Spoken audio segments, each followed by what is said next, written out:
Live. Everywhere. On netrootsradio.com.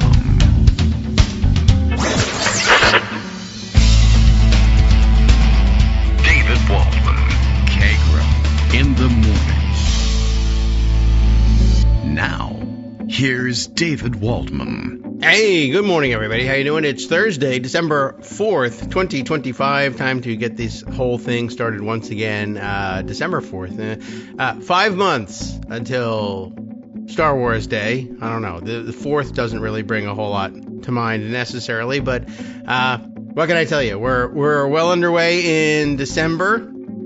I think I had another fleeting thought about what it might mean to be bringing up December 4th. But, oh, yes. You know what?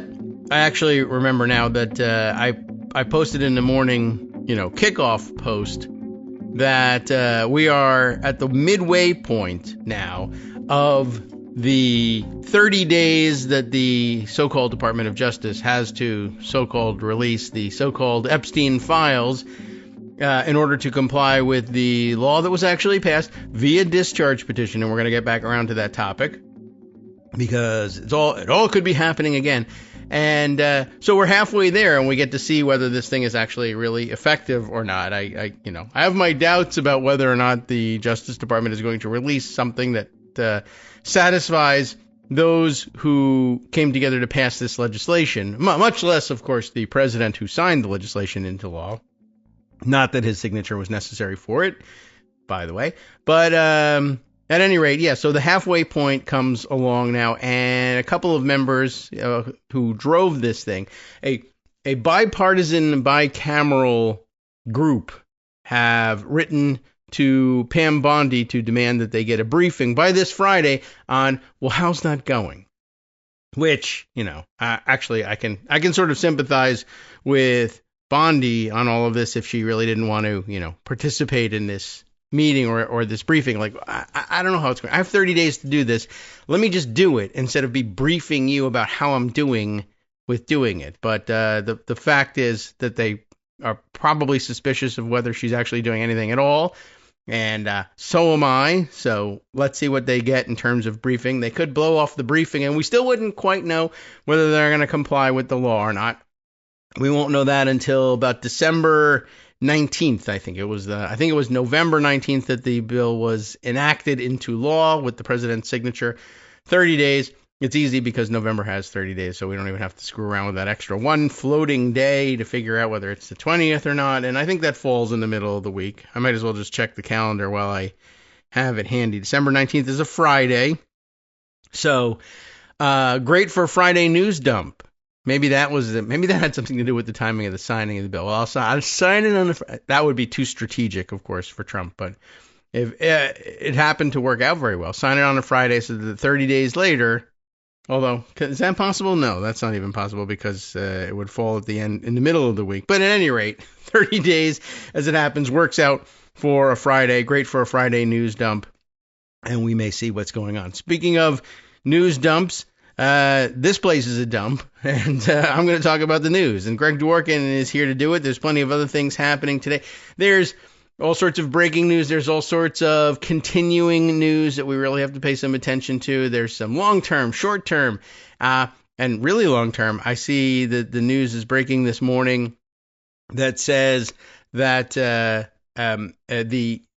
suspect in the pipe bombing, the pipe bomb planting, I guess, outside of the Democratic and Republican national headquarters buildings on January 6th, by which I mean January 6th, 2021, has been arrested. And that's sort of an amazing development. There's really very little else to bring to the table on that one because it's just sort of being announced.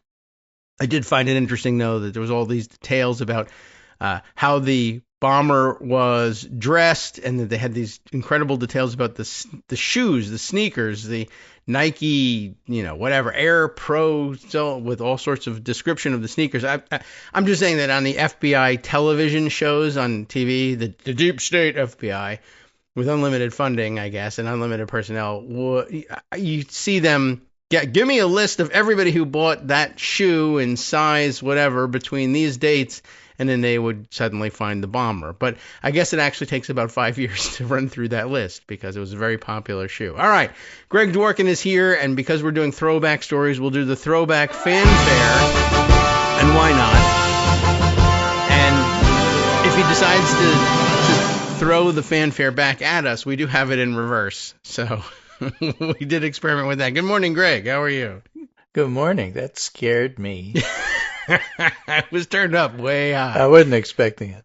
Yeah. Well, no one expects a Spanish Inquisition, but I wasn't expecting that at all. It's like an award show thing, so now you can just say that. I wasn't expecting this. I don't even have a speech prepared. No, you can be queen for a day. Listen, right. I feel like we owe our audience some explanations about terms. We use them all the time, we meaning you, as if we understand them. But I just want to be clear and define them. Okay. Bipartisan means both Democrats and Republicans. Yes, right.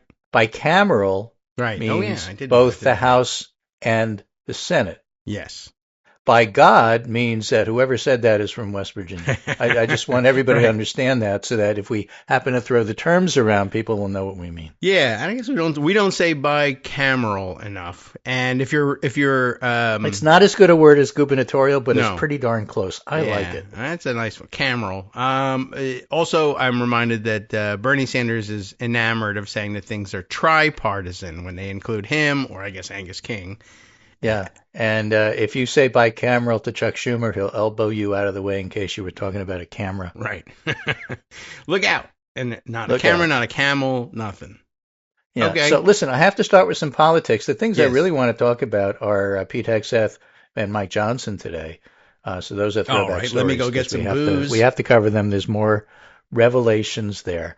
Okay. But I do want to point out something I said just the other day. Booze in a Bible. Sam Stein. As a meta point, kind of hilarious to watch the Post, Washington Post that is, rip off major DOD, that's Department of Defense, not Department of War, because Department of War is made up, scoop after major DOD scoop as the Pentagon kicks them out and replaces them with sycophants. There's even more major breaking stories today, none of which come from the sycophant group. Hegseth's plan to shut down coverage of the Pentagon and replace it with propaganda is a complete failure, because there's more and more stories every single day coming out of that. Turns out you can. Yes, this is just like the Hillary Clinton butter emails from the American Butter Society. So, you can work remote this way. But it's not working. I just thought I'd point that out. All right. Good. Great. But let's start with politics. This is Politico. New poll. Trump's own voters begin blaming him for affordability crisis. Yes. Americans continue to say affordability is out of control, and they place the responsibility on Trump. I did have a video of Trump saying it's a hoax. He said it yesterday.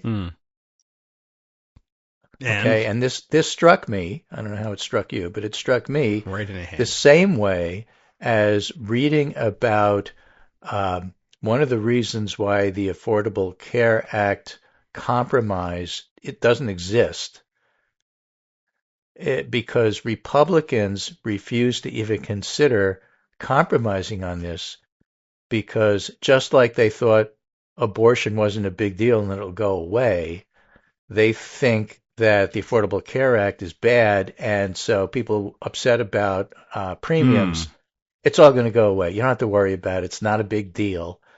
And I'm just reminded of how many Republicans, including Republican operatives and Republican consultants and Republican political professionals, are just flat out stupid.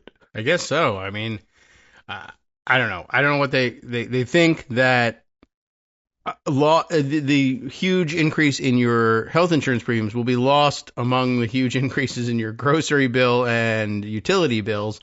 And but it's also a reminder. It's a reminder that they live in a bubble. They only speak to themselves. They're paying almost no attention to anything. The only thing that gets their attention are elections, and there aren't enough of them. As bad as they go for Republicans, that got their attention. But there aren't enough of them to really make them focus in on anything other than the election results. Like I said, they're really stupid. They really think that this is not going to be an issue. So what, hardcore Democrats and those who wish to fight, and those who may or may not like Gavin Newsom but like his approach to politics, are trying to get leadership in House and Senate to understand is that you got to play hardball on some of this stuff. You know, every story about the Affordable Care Act, Politico, Axios, you know, the gossip sheets are, well, you know, Democrats are torn because they really want to stick with the Republicans and run on this issue in 2026, but people will get hurt, and so they don't know what to do. Well, it's not nice to hurt people. It isn't, you know, but you got to play hardball sometimes. Yeah. And there's no reason to compromise with yourself on trying to negotiate what to do about the Affordable Care Act extensions, subsidy extensions, when you know that Republicans are, it's just written, I just went over it. They're absolutely refusing to compromise.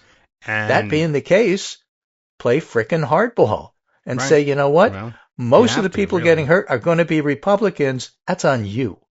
And that's why this poll that I just started to talk about, which says Trump's own voters begin blaming him for affordability crisis, is so important. Yes. Because when the voters start blaming Republicans for what happens with Obamacare subsidies, that's going to attract attention. All of a sudden, they're going to say, oh, we have to compromise on this. Yeah.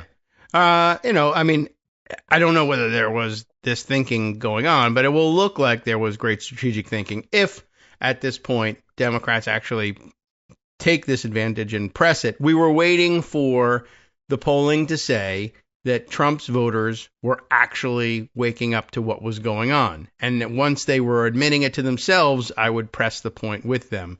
Okay, that would sound like a terrific plan. I may come to, because it was not all that difficult to, well, it's not a long time past since most people were wandering around saying Republicans and Trump voters are never going to come to this realization. They are programmed not to, but they're beginning to. So that's great. And I guess if you had launched a plan saying I'm waiting for that. We're talking 65-35. Yeah. Like 65% are normal Republicans and 35 are solid MAGA and don't think at all. There certainly are people who will buy what Trump says about, oh, it's all a hoax, or I don't believe it, or Democrats are making this up, or, you know, there'll be some. There's always some.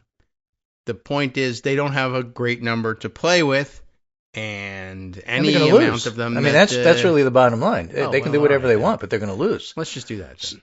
So let's turn to Punchbowl News. This was not in my plan, but since we brought it up, we like to do this on the fly. Do not try this at home. We are not professionals. Punchbowl News this morning says, happy Thursday morning. The deadline to extend Obamacare premium subsidies is just 3 weeks away. Congress is nowhere on this issue. There's been no real push from party leaders on either side to secure a deal. Whoops, holy cow. Hold on a second. You're scaring me again. Wow, yeah, As me the too. chances for a deal hover near zero, the finger pointing is only intensified ahead of show votes in the Senate next week. Senate Republican leaders are dealing with an absent White House while they struggle to coalesce around a messaging bill to counter Democrats' unity on a subsidy extension. Yes. Obviously, there are consultations all the time with the White House. But sure, those. Are the Democrats serious about solving this issue, says John Thune. And, of course, Democrats have a dramatically different view of the case. We want a clean extension. It's simple. That's our message. You guys can't get your act together. Come back when you do. Now, House Republican leaders say that Democrats should be to blame. So this is a bicameral opinion here. Both House and Senate Republicans believe Democrats are to blame, but that's not going to work. Republican dysfunction. Many House and Senate Republicans do not want to do anything about the looming Obamacare cliff, saying the program is rife with fraud and abuse. They blame Democrats for not extending the premiums permanently during the Biden administration. They needed to put a sunset on it in order to get it to pass. House Republican leaders seem nowhere close to an agreement on a broader health care package. Mike Johnson promises a plan is coming soon.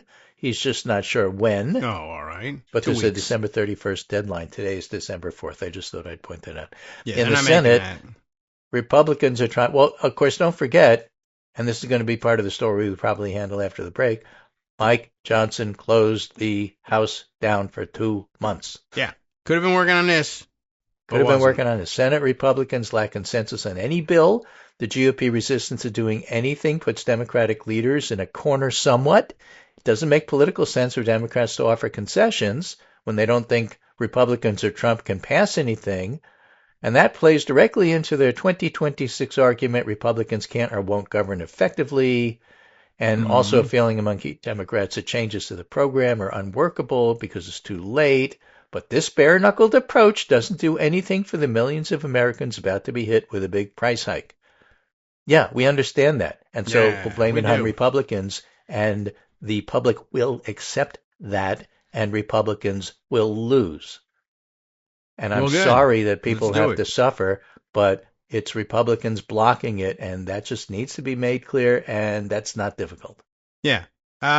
It's an interesting thing, and it gives us a chance, by the way, to say the reason that these premiums are going to go up. Well, we know the background of it, but the reason we're not going to, at the last minute, save everything is Mike Johnson kept the House closed for no reason but to protect Donald Trump and the weird but very apparent ring of pedophiles. You said it was going away. It's not going away. It's Jeffrey Epstein. This is the Jeffrey Epstein shutdown. Yeah. I mean, I think that Johnson might think that the typical voter, and he may even be right about this, so we just have to make sure that it doesn't happen this way, might think, well, the House was closed because the government was shut down, and that is not how it goes. That is not how it works, and we can scream that until everybody understands this.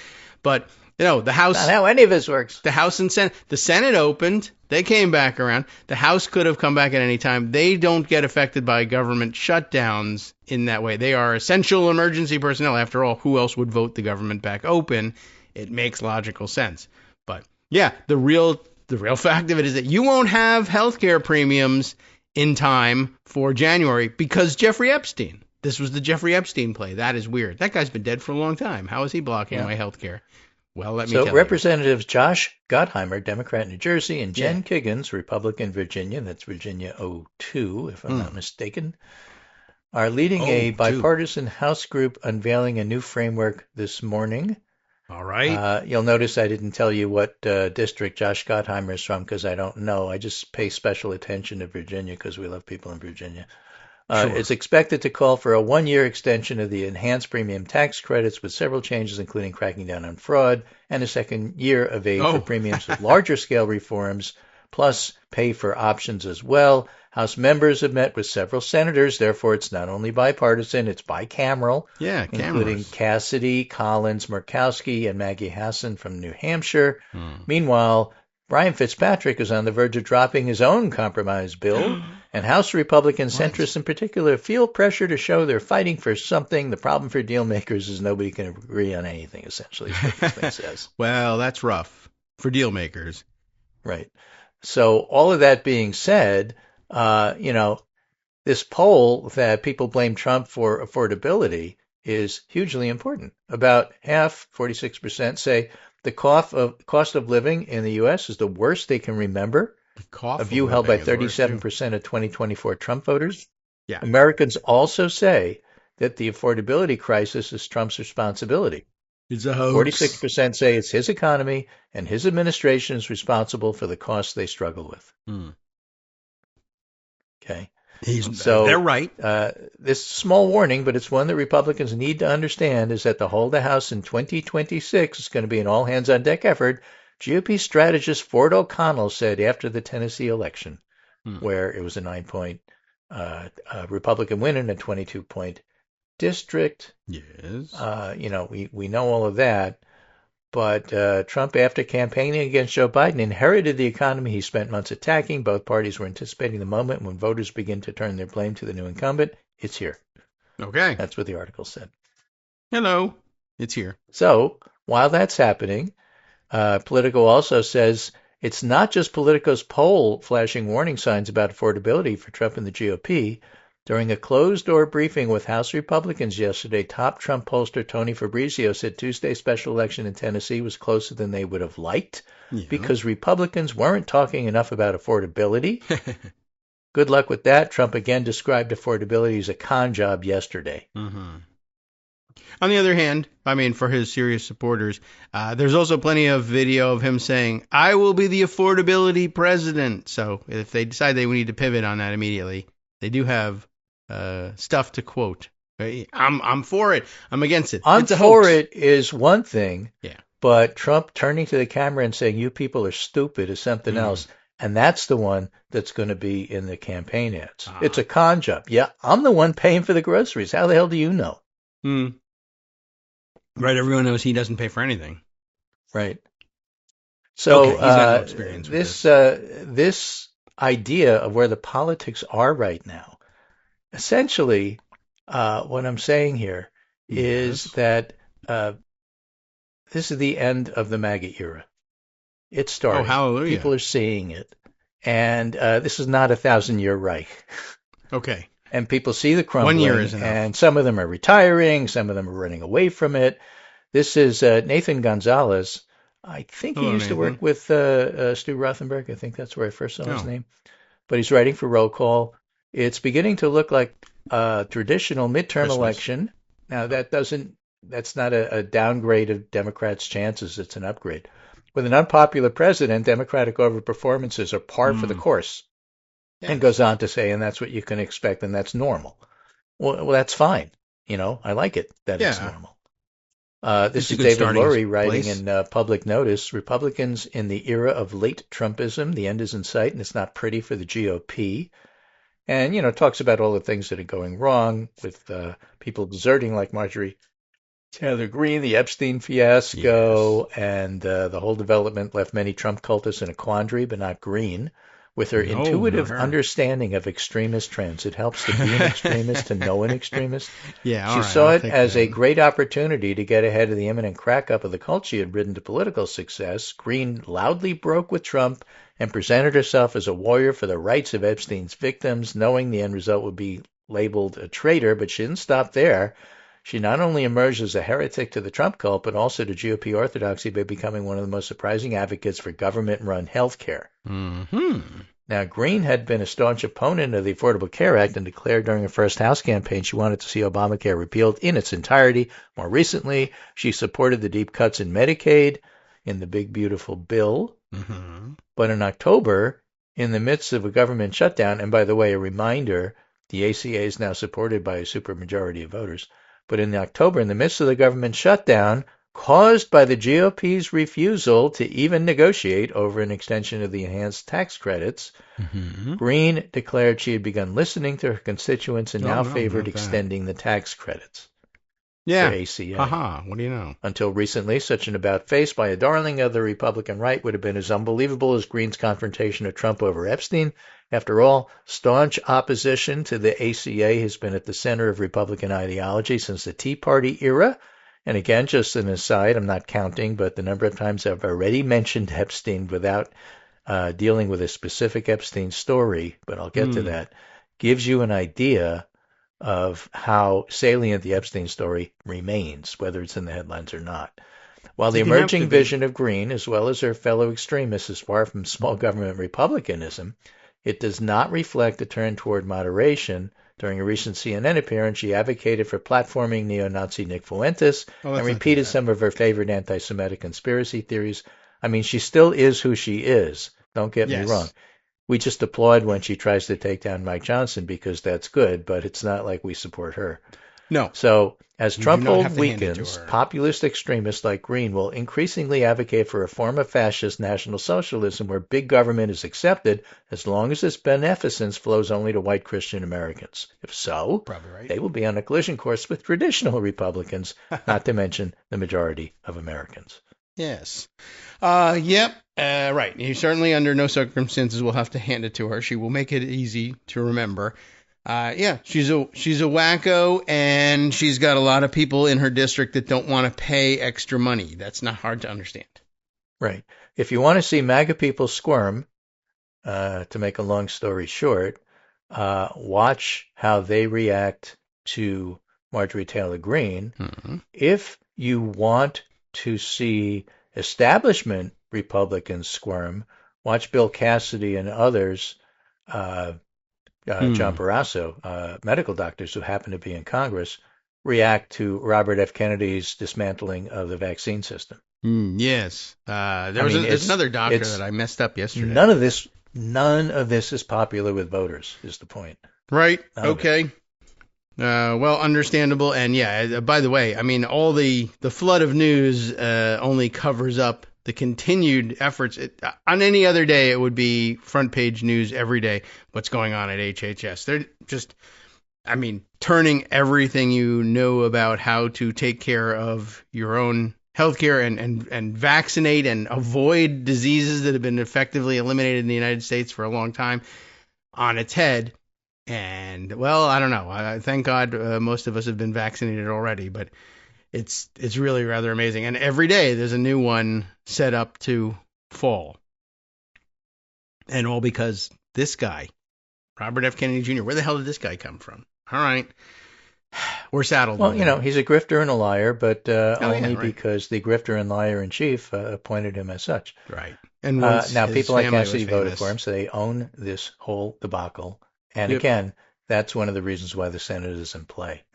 It shouldn't be, right? But it is. All right. Well, we're glad it is. It should be all the time, but how is MAGA reacting all of this? Besides the internal cracks and the fights between the if you will, the Charlie Kirk wing and the Nick Fuentes wing. Where'd that guy come from? They do not like each other. This is from Axios today. Double down. Trump's base sees ultra MAGA as an answer to GOP stumbles. Really? The reaction to Tennessee and other losses is, well, you're not MAGA enough. Okay. I guess you could try that. The latest warning sign came on Tuesday, special election in Tennessee, where Republican Matt Van Epps won by 9 points. In other words, if you were worried that the GOP is going to moderate, worry no longer. It's not okay.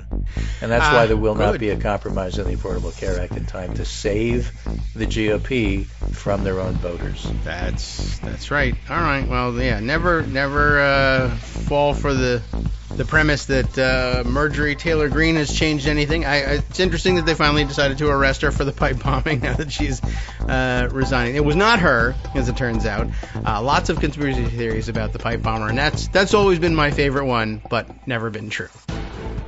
Hi, everybody. It's me, David Waldman. Yes, the same guy who interrupts you all the time. Interrupting you one more time just to tell you again, another reminder that your contributions are what keep this show on the air, and Patreon.com, Patreon.com, is still among the easiest ways to make the sustaining subscription donations that keep us afloat.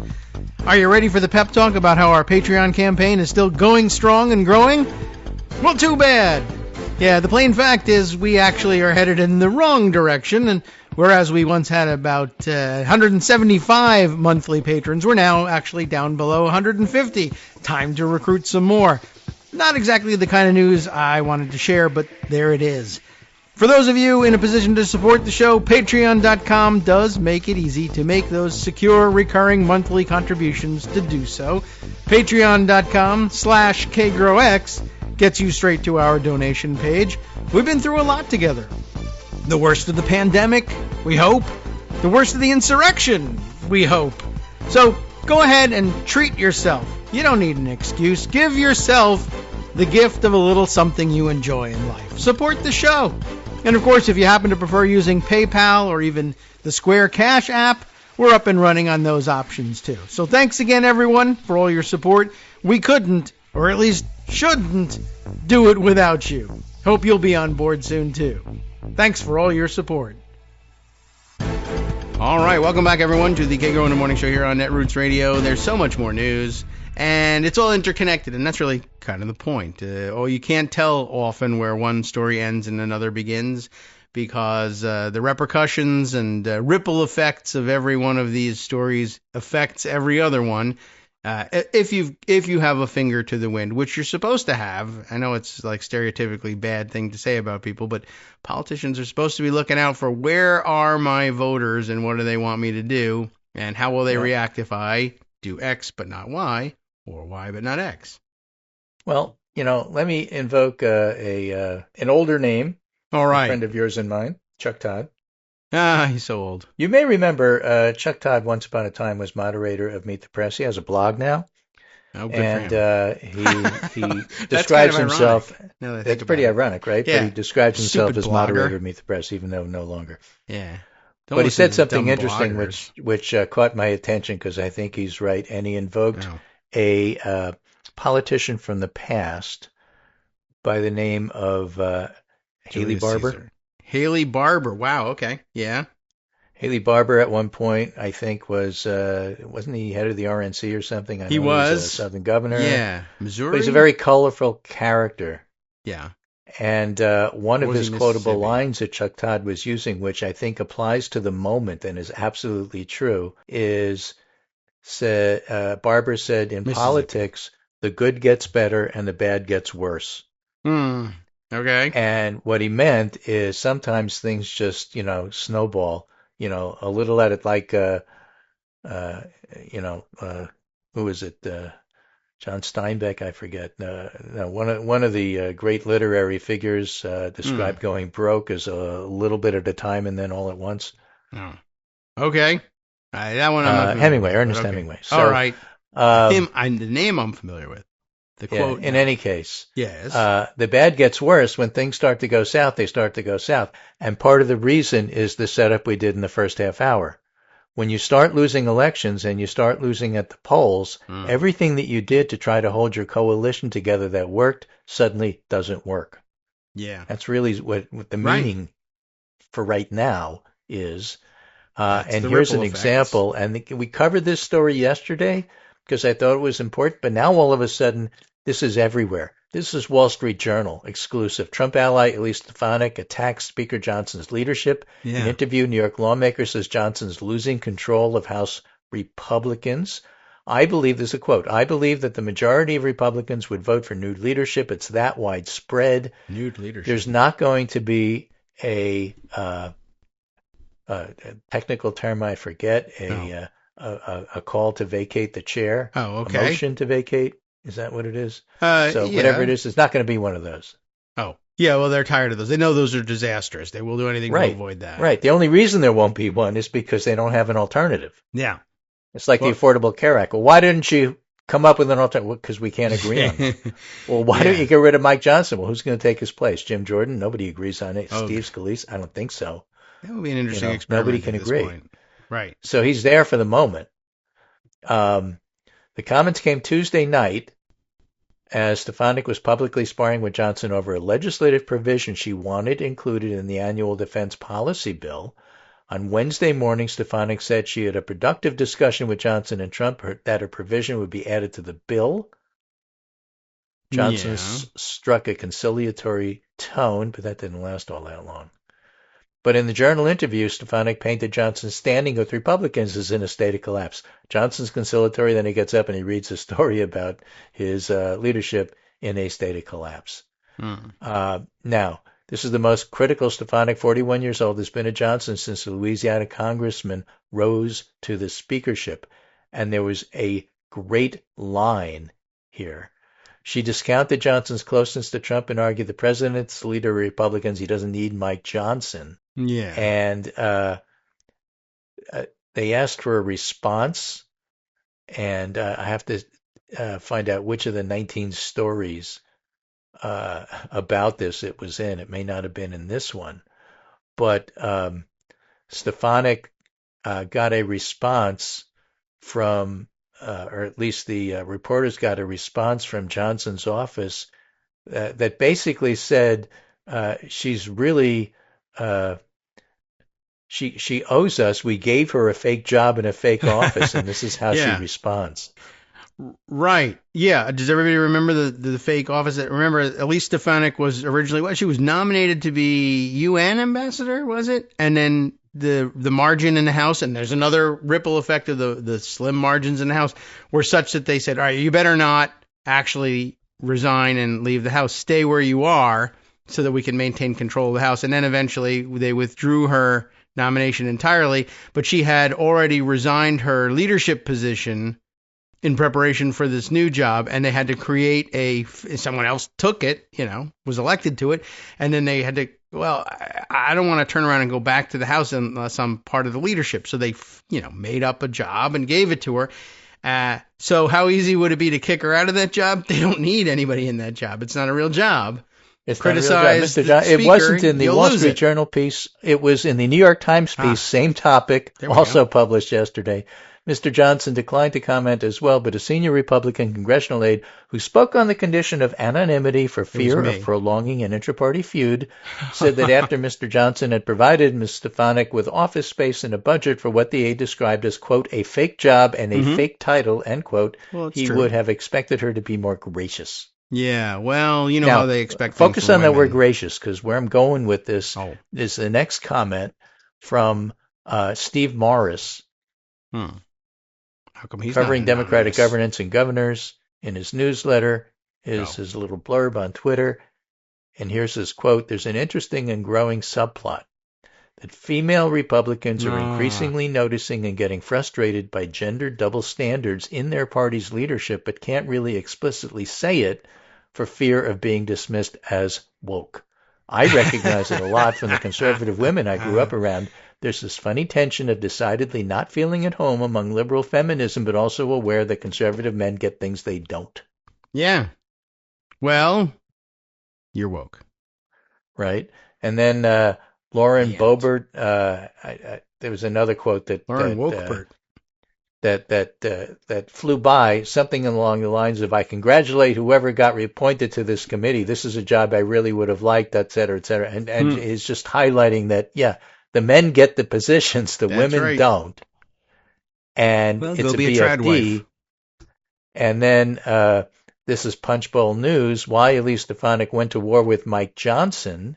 The fight's ostensibly about this NDAA thing that they're not ready to put on the floor yet, the National Defense Authorization Act, the annual Pentagon policy bill. Yeah. She said she'll take down the rule if they don't, give her what she wants. Maybe. And she might. She might. Sources say Stefanik's war might well be successful. Stefanik, who Johnson appointed the chair of the Republican leadership, that's the fake job, is a wily operator. She's undergoing Johnson is undergoing a particularly perilous moment, and members find it easy, even convenient, to hammer him right now. Yeah, that's the job. And it's inconvenient for Johnson. Stefanik will have an issue that garners immediate attention in Trump's Washington. And then they bring in Marjorie Taylor Greene and Anna Paula Luna. And one of the things that happened is that Anna Paula Luna has filed a discharge petition to force a vote on legislation banning stock trading. And Stefanik says she'll sign on to it. I was sort of intrigued by that, a little bit about the policy and procedure about it. Yes. So I went to the House Clerk's page, and I looked up discharge petitions, and there are currently 11 pending. The page, the House Clerk's page, allows you to do one of two things. You can either look up and see who signed on, or you can look and actually read what the legislation says, what the actual discharge petition says. Thanks to Newt Gingrich. Now, I am absolutely not going to read what it says. I don't really care. But what was interesting to me is that Anna Paulina Luna's discharge petition to ban stock trading is opposed by Mike Johnson because he likes stock trading. I mean, how else are mediocre Republican men going to get rich if they don't trade stocks with Marjorie Taylor Greene, by the way. Yeah. So, which is why she doesn't need her pension, and that's not why she's hanging on until she gets her pension. She's going to get a lot richer from inside trading. But there's only 14 signatures right now on this petition, and 5 of them are Democrats, 9 of them are Republicans. And if you step back and look at the procedure and just think about what happened with the Epstein discharge petition, if you have 9 Republicans, in theory, that's enough to force a vote, assuming all Democrats buy into it and sign. Yeah. But Democrats don't always buy into it and sign for various and sundry reasons. One reason with the Epstein petition is that there was a competing release the files petition by a Republican that Mike Johnson was touting as proof that Democrats aren't serious about it before he lost. And that one was rejected by Democrats because it called for a unanimous vote, and Democrats wanted every single Republican on the record. Remember, this was at a time where it was 218, and they were struggling to get to 218, and then the House was closed for 50 days, so he didn't have to swear in Adelita Grijalva. Right. By the way, the guy in Tennessee is probably going to be sworn in today. Just saying. Yeah, so you don't have to wait 50 days for that. So what I'm saying here is that the discharge petition, which was touch and go and touch and go and touch and go for 50 days, one signature makes the difference, all of a sudden was near unanimous, with only Clay Higgins, the idiot from Louisiana, voting against it in the House. The point is that they wanted everybody, the Democrats wanted every Republican on record, and by forcing them to be on record, they got them to agree. It worked. It was a total success. Yeah. That's not how all discharge petitions go. Sometimes there's other reasons why you don't want to sign on. You may not like the language on this. I didn't look at it. I don't even know what it says. For all I know, it appoints Trump king in addition to banning stock trading. I don't know. I don't care. It's about the politics. Yes. So the Democrats haven't signed on to this yet, and there may be a competing bill at some point that Democrats push that say that they want that, but they want it in their way. And so we don't know what's going to happen, but I do know that just because you push a discharge petition, don't get the feeling that it too will pass. Most of them still don't. Oh, yeah. And there's many reasons why. One major reason why is Democrats may want to get rich too, and they don't really feel like banning stocks. Oh, yeah, that could be. Right. So any number of reasons. It could be that. It could be a little bit of that. And it could be, like you said, somebody else has another bill that they either think is better or they've been pushing it for longer and it's not fair for this Republican or to leadership swoop doesn't in. Oppose. Right. Hakeem Jeffries may not like this bill. That's all entirely possible. I will say that, I'm looking at the petition myself. I mean, one reason that they don't have a lot of signatures yet is that the petition was filed on Tuesday. So members were flying in still when she filed it. Excuse. They're here. I wasn't there and I didn't know about it. That's no excuse. Well, that's what Johnson's going to say. I don't know what you're talking about. I never heard of this thing. I'm sorry. I can't comment. I haven't seen the petition. No one tweeted it to me. So it's brand new and it'll take some time to do. But also, I mean, if you were a member of Congress, right, and you've been saying, let's say you've been saying for a long time, members ought to be banned from trading stocks, and watching Republicans defeat it, not let it to the floor all this time, and then it becomes wildly popular because Republicans are stealing all the money and people read it in the newspaper and they say, even Republicans, even MAGA people say, we should be doing this. And then Anna Paulina Lunatic swoops in from out of nowhere and says, I'm the champion of this. And you know what? I don't want to sign your stupid petition. But then eventually you got to swallow it and say, look, a Republican petition is the vehicle to the floor. These things never work. But Tom Massey made his thing work. They still screwed him and said, we're going to put somebody else's bill on the floor in the end. And he said, fine, you all made me famous by sacrificing your partisan pride to make the Epstein thing happen. I'll do you, the same in return, and we'll say, that's fine. We'll pass Ro Khanna's bill instead of mine. I'm okay with that. But Anna Paulina Luna doesn't usually invite that kind of cooperation. Neither does Tom Massey, honestly. Although, all of a sudden he did. This case, let me give you a case where she did. All right. Okay, look at discharge petition number 1, if you would. All right. Yeah. I knew she had another one out there somewhere. Motion to discharge a committee from the consideration of a resolution to permit parental remote voting by proxy and for other purposes. Right. Referred to committee on February 25th, 2025, sponsored by Anna Paulina Luna. Mm-hmm. And it, according to this website from the clerk, has exactly 218 signatures. Let me take a look at that one. Okay. Yes. Right. Did this happen? It did. And as I recall, there was... it didn't pass. No, but I think that they engineered something. But I think this was like the first one to work in 100 million years. Yeah. And they just said, all right, well, we'll, quietly sort of slip this into something else. It wasn't such a big deal. It's also very inside baseball stuff, so it wasn't national policy, so it didn't make well, I'm just saying Anna Paulina Luna did this petition, and she got 218 signatures. That's true. And so now, it's interesting. So she would have gotten the idea as a fairly new legislator, probably gotten the idea that these things work and you can do them anytime, so I'll throw out another one and on a popular issue. Now, it may be that the politics and the dynamics of it are such that only this way, that's the only way to get 9 Republicans to sign it is if a Republican files it. And then you have to deal with, all right, and this is, by the way, another one of the things in the background that might be affecting the rate at which Democrats sign. If you basically just throw that out there and everybody says, oh, yeah, that's actually a good idea, we should do that. And so on the first day back, it's a Tuesday, people are flying in.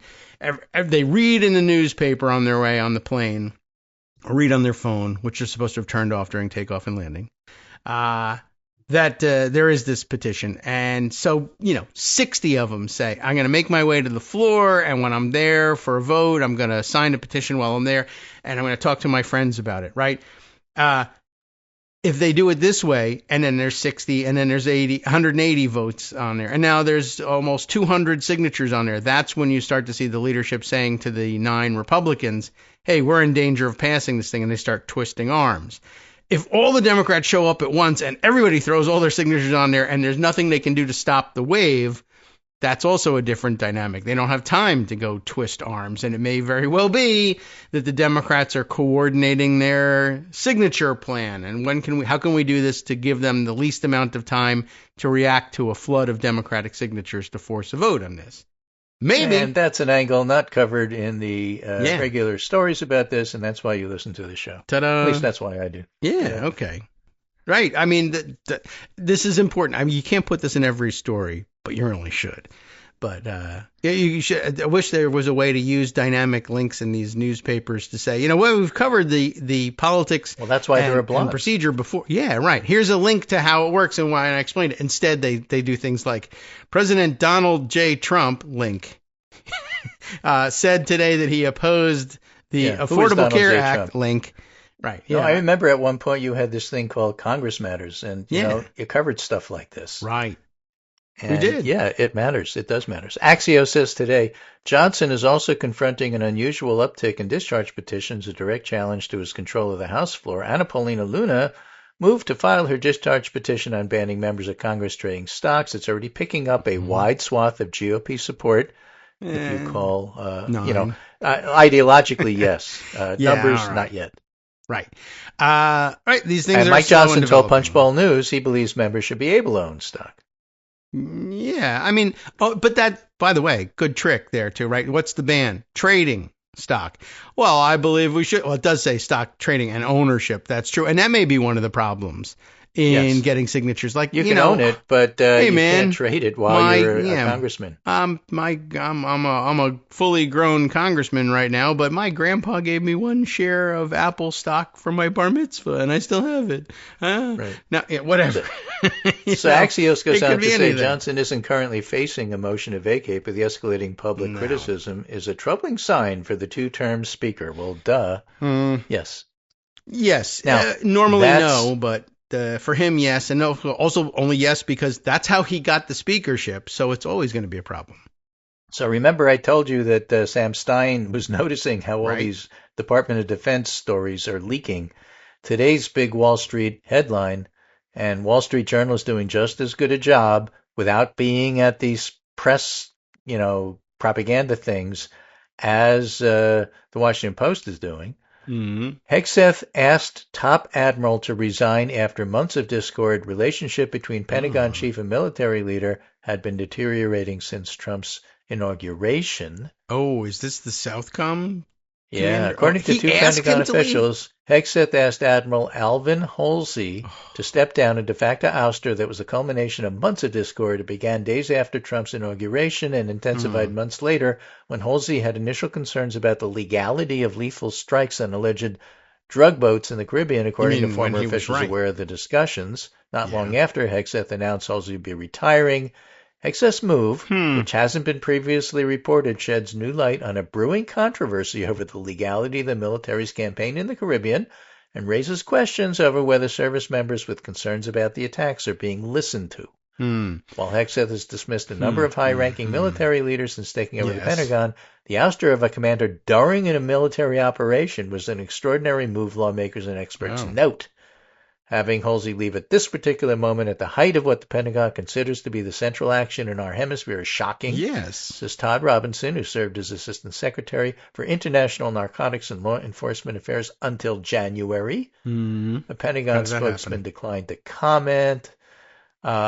Big deal. Then they had a story about Holsey's background, which is interesting, but we'll skip over it for the purposes of the show as we're getting closer to the end of the hour. Give me some controversy.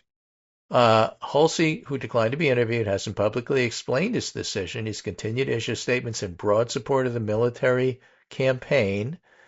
But a classified opinion from the Justice Department's Office of Legal Counsel argues Trump's designation of drug cartels as foreign terrorists makes the boats legitimate targets, asserting the groups are smuggling drugs to fund deadly and destabilizing actions against the U.S. and its allies.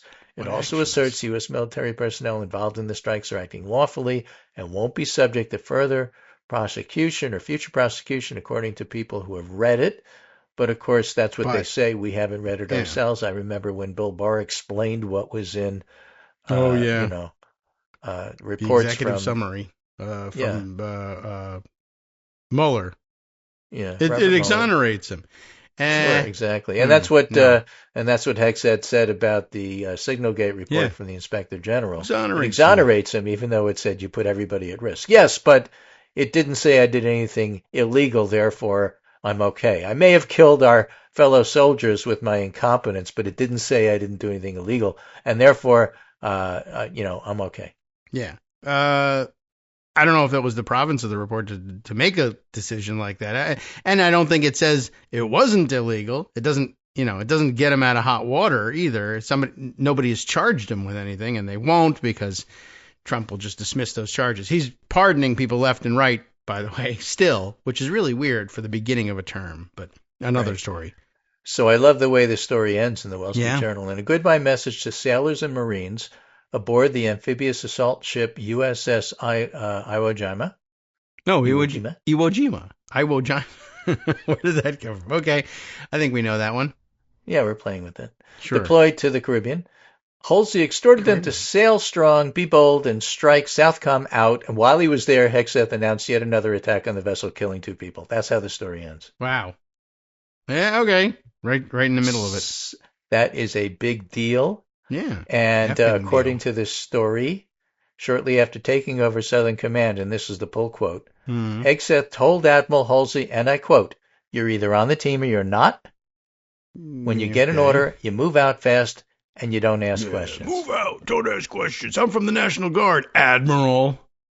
What a jackass. Can you believe this guy? I've worked with ex-military who were physician assistants or training to be so. And I can't tell you how often I would look at some corporate garbage happening in the hospital and they'd shrug their shoulders and say to me, when you get an order, you move out and move on. Right, yeah. That's just the way it is.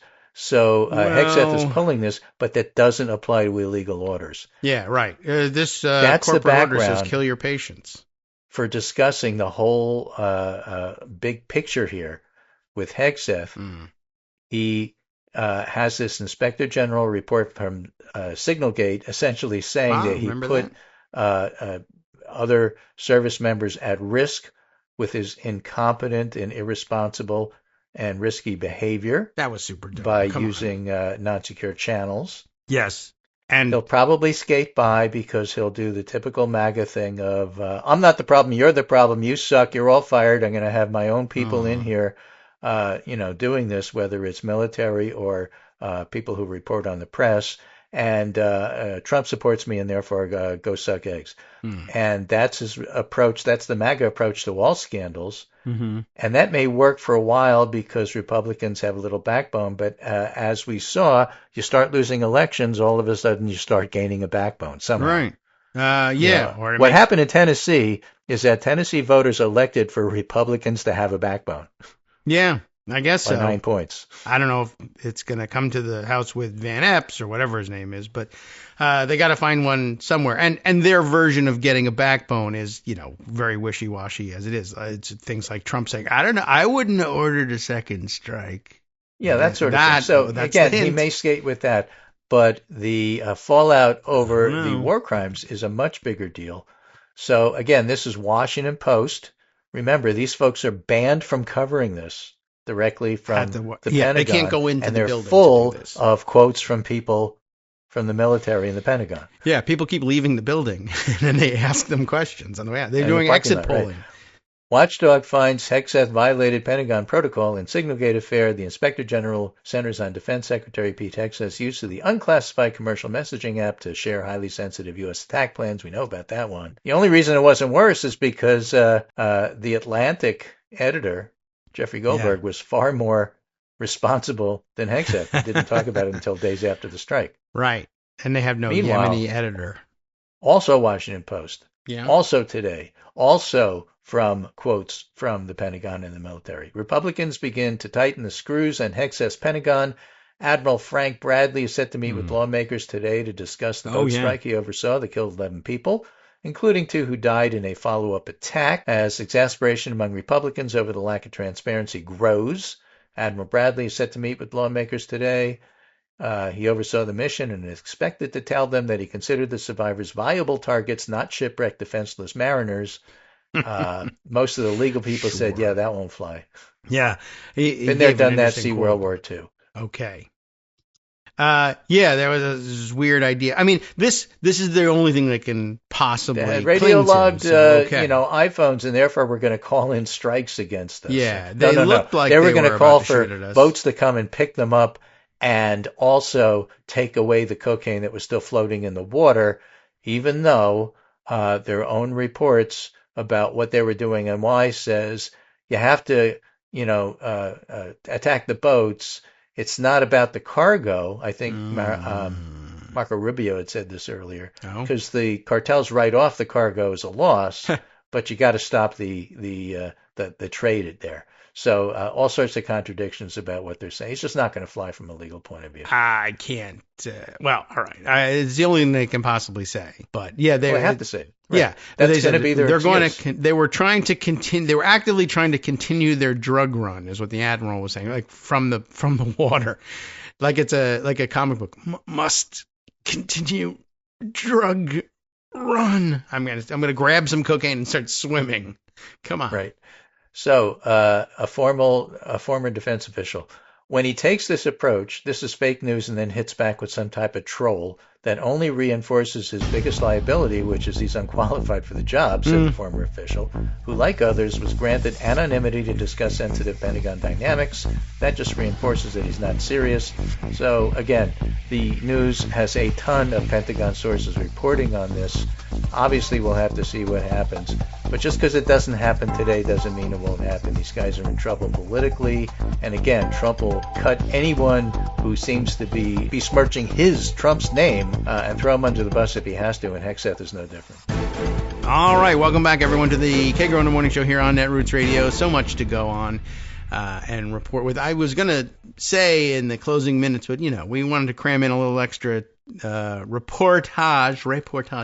And, I know Greg had a lot to say at the end there. We're going to do our best for live listeners if you want to check back on the podcast. We can't always fit everything back in there, but if we go back and eliminate a bunch of ums and ahs, we might be able to squeeze in at least part of his closing comments. Not always the case. It's just a rough thing. There's always more to say. But one of the things I wanted to kind of cram in there, and something we point out all the time when I'm reading articles, usually on my own time with the rest of you, in part 2 of any of the daily broadcasts where Greg participates, but I frequently will point out, it's very interesting how, this is totally not important to the way all this stuff is reported, but just a weird trend, watching the reporters come up with different formulations for reasons why their anonymous sources are requesting anonymity, even though it really all comes down, in the Trump administration, it all comes down to, I'm afraid of reprisals. Even when it's like, well, I'm speaking anonymously because I'm not authorized to comment on this situation, and I fear reprisal for doing so, which, by the way, is common across many administrations. It's not just the Trump administration that will do things this way, but it is usually the case. Like, for instance, I'm speaking on condition of anonymity because I'm not authorized to speak to the press, by the Biden administration, the repercussions of which are I may be fired from my job or I may be disciplined in some other way in my job. Whereas the discipline in the Trump administration is I will be fired, but also they might firebomb my house or call or SWAT my family or something like that. Well, all right. Yes, sure. That's always at bottom the real risk in all of that. But it's interesting. They keep coming up with new variations of it. Well, I'm speaking on condition of anonymity so that I don't make a complicated situation worse, for which they would fire me in a normal administration or firebomb my house in this administration. That's the subtext of all of this. By the way, another thing that I wanted to cram in and didn't get a chance to, Haley Barbour, the mention of Haley Barbour, as Greg said, well, here, I'm going to bring an old name back into the picture here, Chuck Todd. And Chuck Todd's, I guess Chuck Todd is old, depending on how old you are. But then bringing up the old name, the old throwback name of Haley Barbour, 63rd governor of Mississippi. By the way, I now have the Wikipedia profile open in front of me. I remember him, though, as RNC chair later on, or I guess actually before he was governor. But a few other, here he is. The RNC chairmanship was from 1993 through the very beginning of 97. And, not a particularly distinguished chairmanship necessarily, but he was very close at the time to Newt Gingrich. He was chair of the RNC when the Gingrich Revolution changed everything in the House. What did it change? A couple of things. They stopped ICE delivery, but they also, by the way, as we mentioned the other day, changed the rules, actually before he was Speaker, I think, changed the rules about discharge petitions. As I mentioned, at one point you could go to the clerk's webpage, although there was probably no clerk's webpage at the time, and see which discharge petitions had been filed. And I guess in those days you would have to have gone to the congressional record on paper, most likely, and looked things like that up. And you would have seen all of the discharge petitions and who filed them, perhaps, and what they were doing, what they were hoping to do. But no information probably on the number of signers either. I don't remember whether we had to publish the number of signers, but the signatories were secret, private, essentially. And it was Newt's idea that if we could reveal the names, then we could pressure, you could put pressure on people individually in their districts or phone calls to the Republicans or whoever, any representative, and pressure them to sign. Whereas when it was secret, you could, I don't know whether anybody ever did, but you could theoretically tell people, yeah, I signed that, except you didn't, or vice versa, I suppose. But making the names public and the count public meant that when you got near 218, a public pressure campaign against, various individual members was a lot less effective, because they could say, I signed already, or I did sign just like you said I should. Well, then how come we don't have 218? Because I signed earlier than that. I'm one of the 217. And it seems odd that you would never release the names even upon this. I guess, I don't know what the rules were. Maybe on the success of the petition they would release the names, but since none of the petitions ever succeeded. But it also facilitated things like, well, you did sign it and the speaker knows it, and we're getting near 218 and I need you to remove your name. And it was a lot less embarrassing to remove your name when the names were secret. So they got more compliance with that, and therefore fewer secret petitions working. So, overall, really, the names should be public, and it was, if you ever have to hand it to Newt Gingrich, you could perhaps hand it to him about that, I suppose. It makes sense. The names should be public. It does create all sorts of weird cross pressures, and there are ways of taking a good reform and making it bad and leave it to the Republicans to do that. But that's one of the things that we did. So it was a throwback moment there for Newt Gingrich, for Chuck Todd, and for Haley Barbour. What struck me, though, about Haley Barbour, before I even got to the Wikipedia page, when I was just searching to figure out, was he Missouri or Mississippi? And then as I was searching, I'm like, oh my God, I remember him. He was so Southern fried. Of course it was Mississippi. And it was. But here's what struck me. Before I got there, you get the results page when you search things up. And I don't know. I guess AI is guessing what you want. But there's, I guess in Google, you get these other little windows or whatever that tell you things in addition to the link to Wikipedia. And then it gives you their current age, which was interesting. So, Haley Barbour, I haven't heard that name in blah, blah, blah. How long has it been? He hasn't been governor of Mississippi since 2012, so it's a considerable amount of time. But then on the other hand, neither has Rick Santorum occupied office since 2012, and yet, you can't stop hearing about that guy some days because he forces his way onto television. But Haley Barbour does. Anyway, the point I was going to say is Haley Barbour, whose name you haven't heard in a million years, is 78 years old, younger than our current sleepy Rip Van Winkle president, who just can't keep his eyes open in the cabinet meeting because it's so boring, but also can't keep his eyes open because his eyelids are so puffy. So just pointing that out. We haven't heard from that guy in 13 years in an elected capacity. And we like it that way. And he's still younger. You might think, he must be 90 by now. No, he's 78. He's younger and more vigorous and probably healthier and probably weighs less than our current president. So I'm just putting it out there. And Haley Barbour was a portly figure. Let's be honest. There's no William Howard Taft or anything. I'm just saying. Okay. It's probably time now to get on to the other news of the day. And I don't know what any of it is. So let's see. What have I got in Instapaper here? Oh, yes.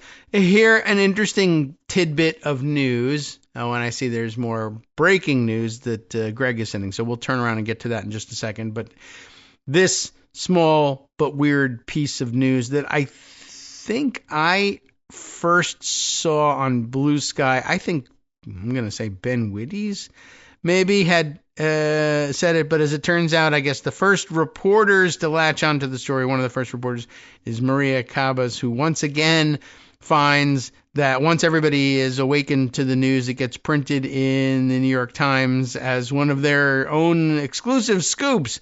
But as it turns out, it actually came from her. And she's just like constantly being targeted by the New York Times for stealing her stories. But the word is, and here I have it handy in the form of a tweet from Anna Bauer, who wasn't, I guess, the first of the reporters to bring it up. But over at, you remember the United States Institute of Peace and how during the heyday of Dodgy, which we learned the other day from Wired Magazine isn't quite finished screwing with our lives yet, that Elon Musk personally wanted to take over the United States Institute of Peace because it had a nice modern-looking building and he wanted to just like keep it or something. And they tore down all the signage and there was lawsuits and back and forth and they called the cops and crazy stories swirling around the United States Institute of Peace.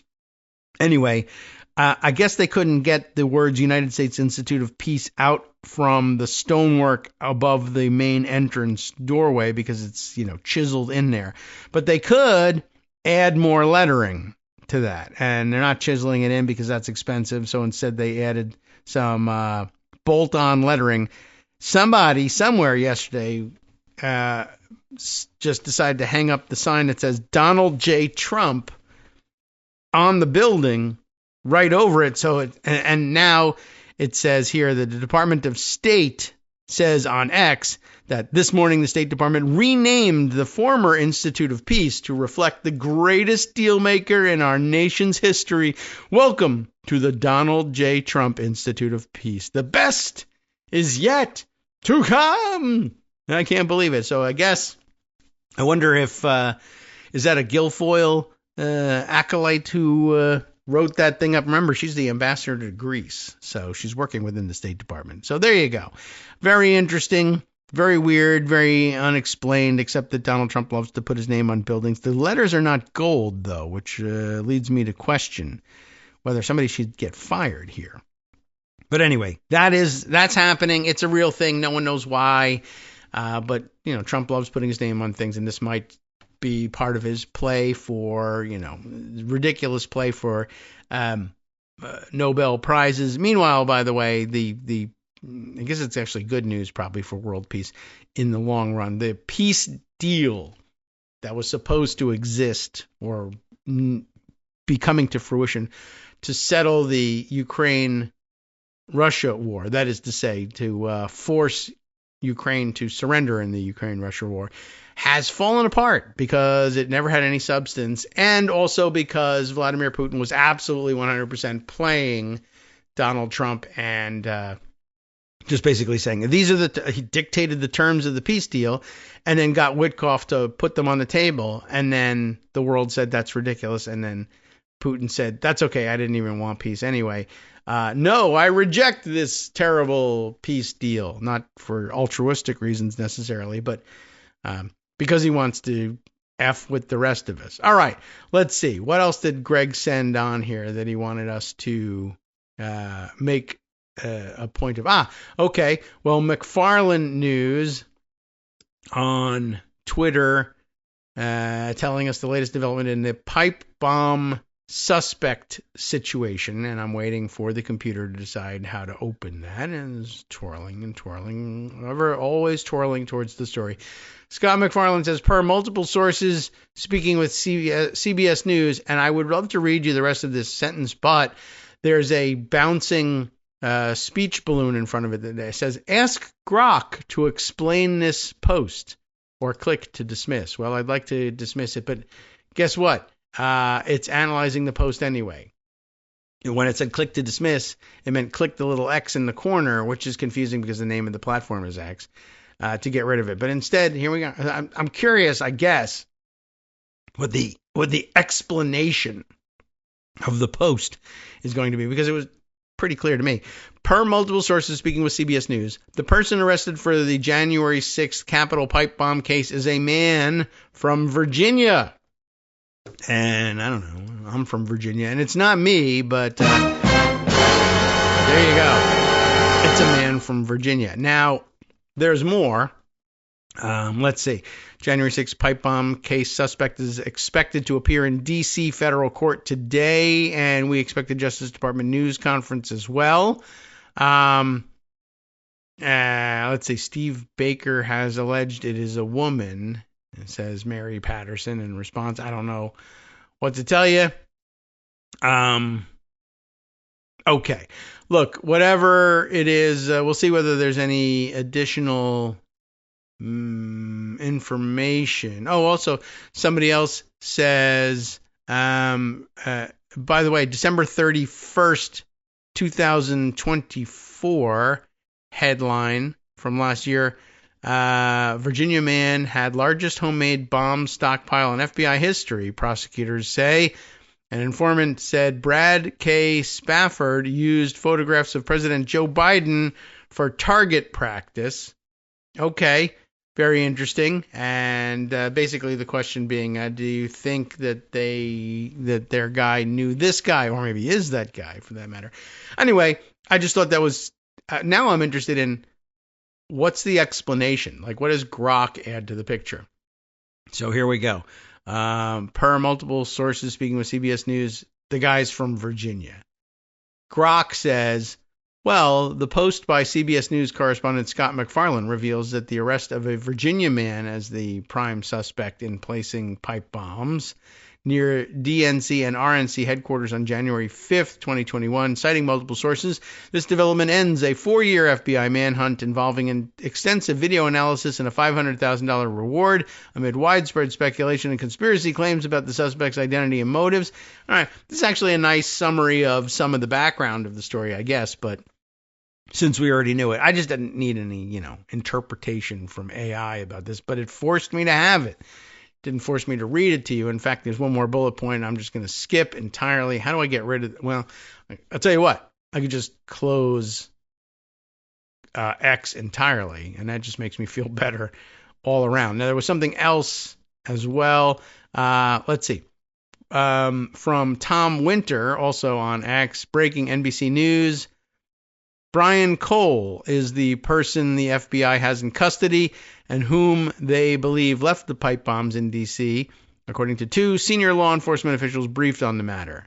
But, of course, speaking anonymously because they're afraid of the guy putting a pipe bomb at their house, I guess. I don't know. Although now I want to go back to that McFarland thing. Was Cole the person they were talking about in the newspaper clip that somebody else posted in response? Let me scroll down and see. No, that was Brad K. Spafford, whoever that was supposed to be. Okay. Well, anyway, there you have it.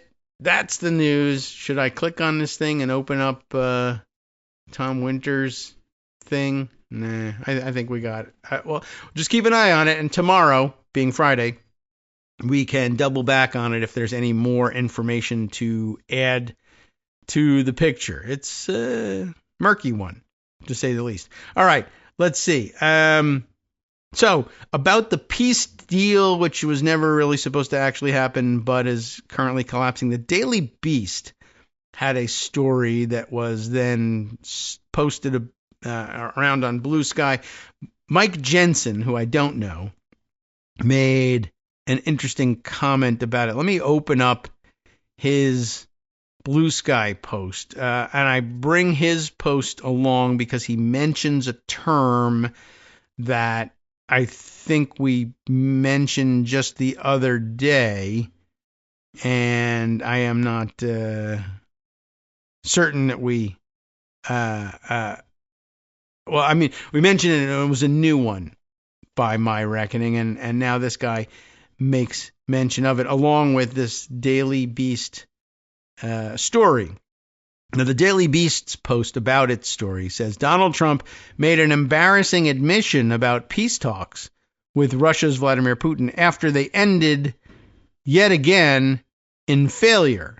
Well, that's the only way that they're going to end. But Mike Jensen points out, and who is Mike Jensen? Mike Jensen is, in his bio it says, political science, information warfare, political communication.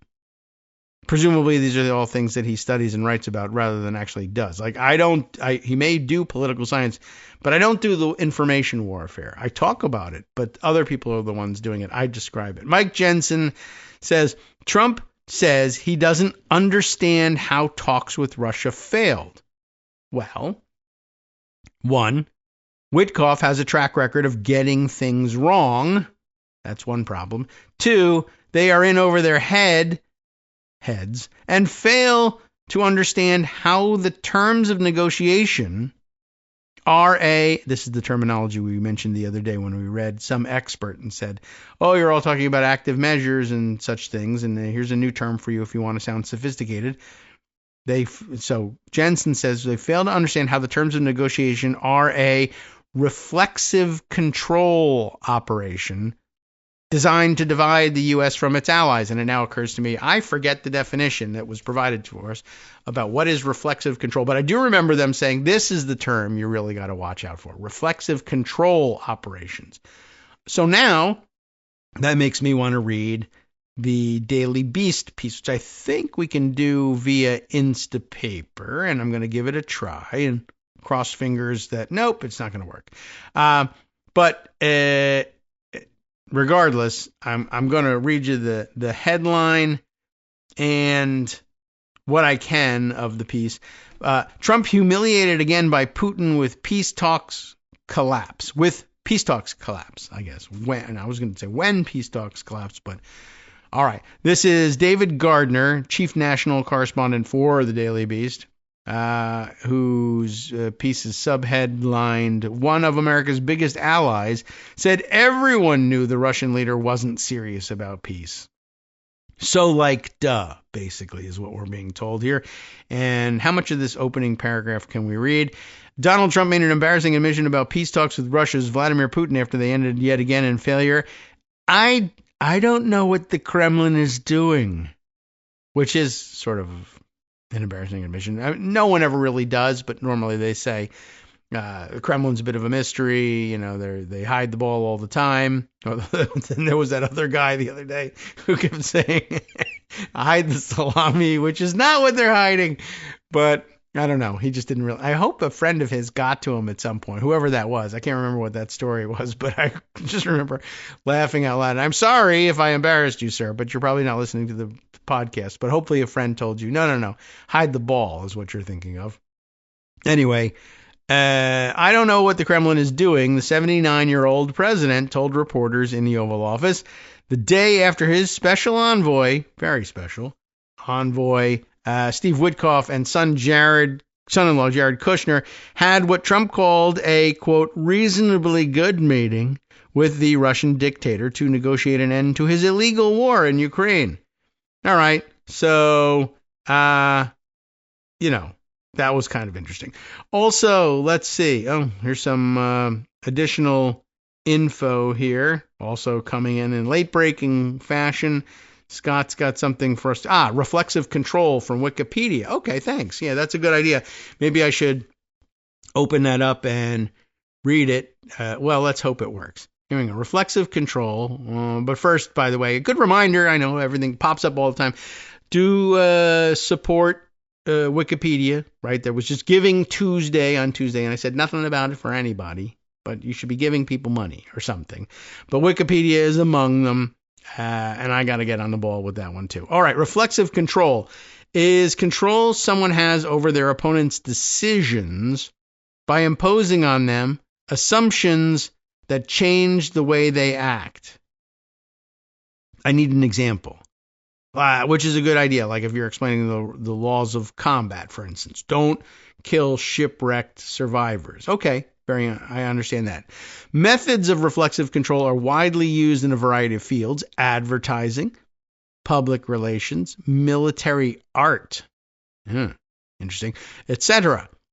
An example of such a strategy could be, a card shark deliberately losing the first hands of the game. I see. Systematic diversionary attacks on an unimportant area of combat, etc. Okay.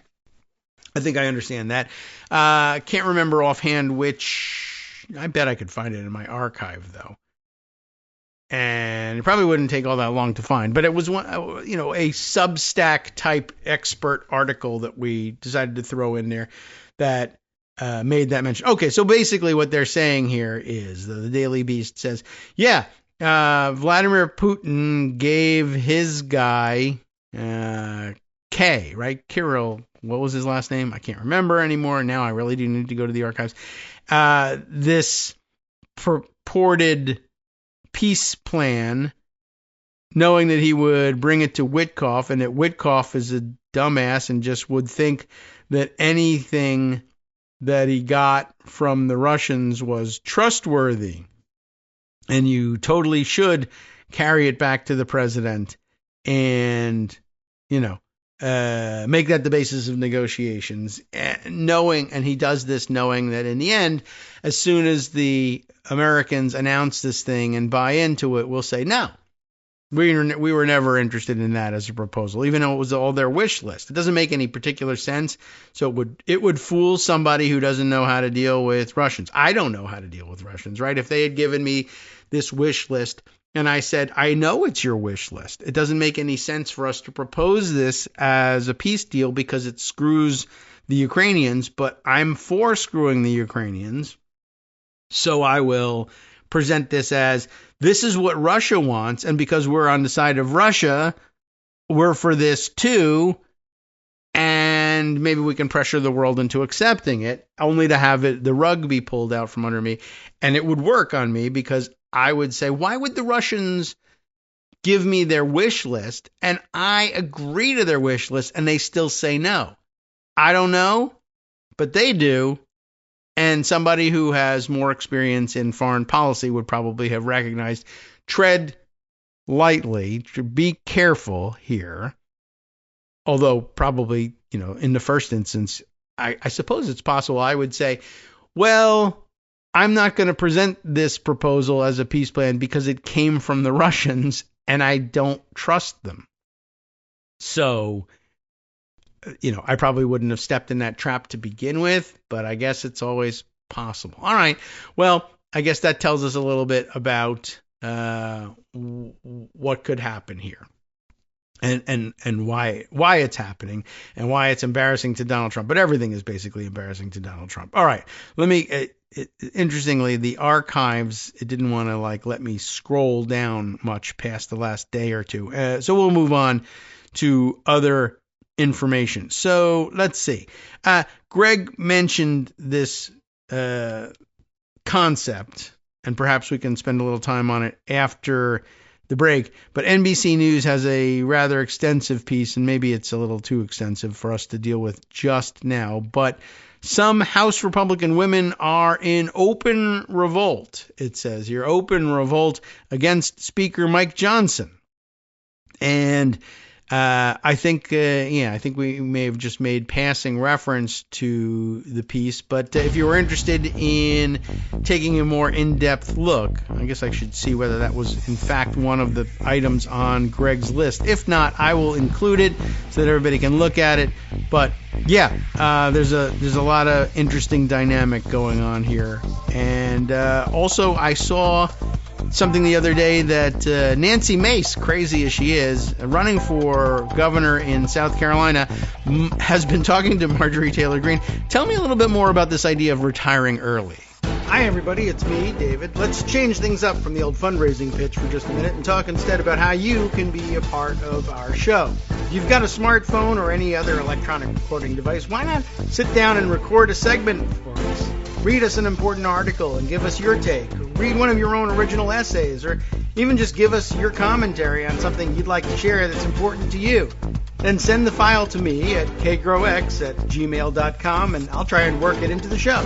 Short segments, a few minutes in length, are easiest to fit in. And of course, I can't always guarantee that I'll be able to play everything, but if you've ever shouted at your radio or TV about something you wish was being covered, here's your chance to change that.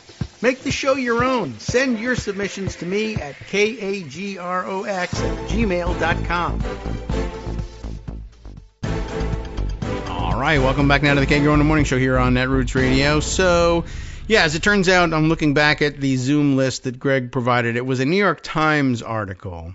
And I guess so Marissa Kabas is not the only one the New York Times routinely steals from. Yeah. So the New York Times has an article. Their headline was Republican anger erupts at Johnson as party frets about future.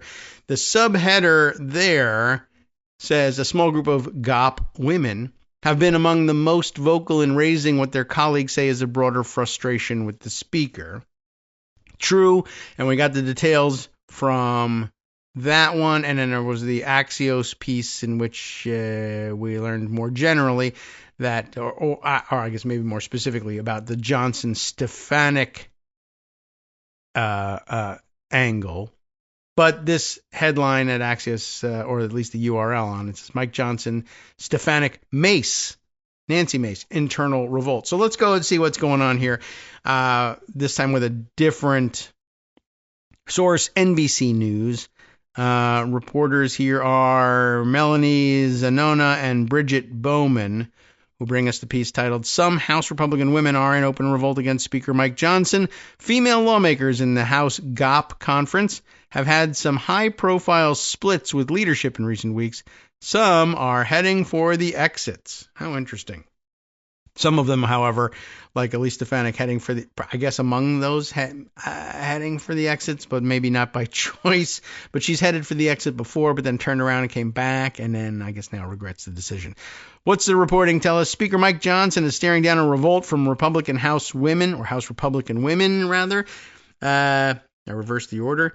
Several female lawmakers have been increasingly defying Johnson on legislative matters and lobbing public broadsides at him, including a member of Johnson's very own leadership team. You know who that is. Stefanik. But it's a fake.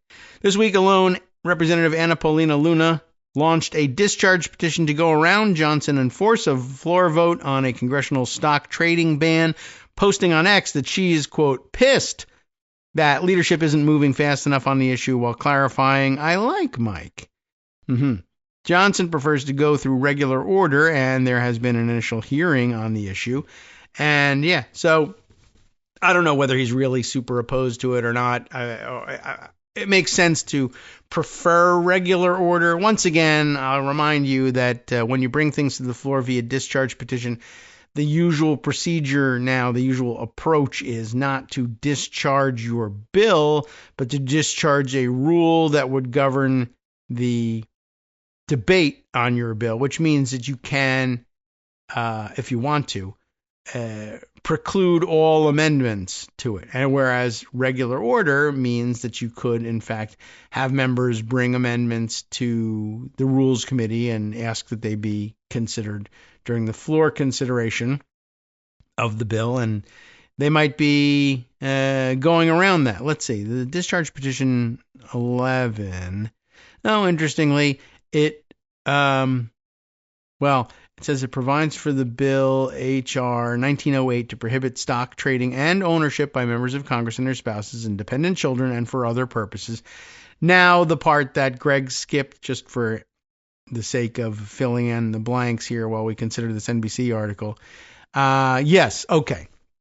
So she, too, is taking this route. She's really discharging H.Res. 725, a rule which would provide for the consideration of the bill, H.R. 1908, that would be the actual vehicle for prohibiting stock trading and ownership by members of Congress and their spouses and their dependent children and for other purposes. And maybe some of the other purposes are the annoying parts, although that's usual, boilerplate language that you stick in there because maybe you do have some other purpose. Maybe you don't have them yet. Maybe someone will add them, but it keeps the door open for other purposes. Anyway, the bill, the rule that she wrote was introduced also in September, so it's not super old. And let's see, the discharge petition was filed just the other day. The text of let's look at the rule. The text of the rule, H.Res. 725. Is it a super long and involved one? It's actually quite annoyingly long. But let's take a look at this and resolve that immediately upon adoption of this resolution, the House shall proceed to the consideration of the bill, H.R. 1908, to prohibit stock trading and ownership by members of Congress and their spouses and dependent children and for other purposes. All points of order against consideration of the bill are waived.